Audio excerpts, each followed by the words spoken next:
ఇప్పుడు ఎప్పుడైనా సరే ప్రియురాలైనా ప్రేమించినామైనా చేసుకున్నామైనా సరే ఇప్పుడు ఫస్ట్ పక్క పంచుకుంది రేపు జీవితం పంచుకోదు. ఎవడైనా మగవేదో ఇది నేర్చుకోవాలా. ఫస్ట్ ఏ ఆడదైనా పక్క పంచుకుందంటే రేపు జీవితం పంచుకోవడానికి రెడీగా ఉండదు. ఇది ఒకటి గ్రహించాలా. ఆడవాళ్ళైనా మగవాళ్ళైనా ఇప్పుడు ఆమె ఖర్చు పెట్టుకునే కదా ఫస్ట్ ఏమైనా ప్రేమించింది ఏమైనా చేసుకోవాలని రూల్ ఏముంది. ఇప్పుడు నువ్వు నాతోటే తిరిగి నువ్వు రేపు ఇంకొకరితో తిరగమని గ్యారెంటీ ఏందని వాడు చేసుకోడు. నీకు కదా ఉండాల్సింది సిగ్గు. నీ బతుకు మీద నీకు కదా ఆలోచన ఉండాల్సింది.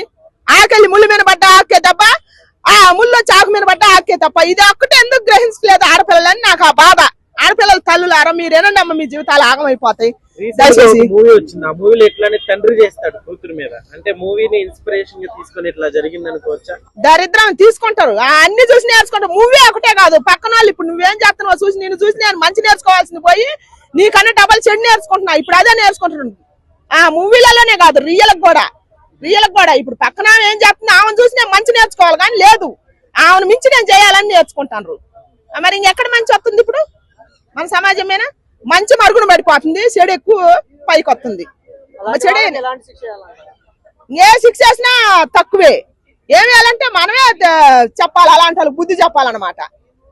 మళ్ళీ అంటే మంచి చెప్పే వాళ్ళు 10 మందేగా ఉంది, చెడు నేర్చుకునే వాళ్ళు 90 మంది ఉన్నారు. వాళ్ళని ఏడ బాగు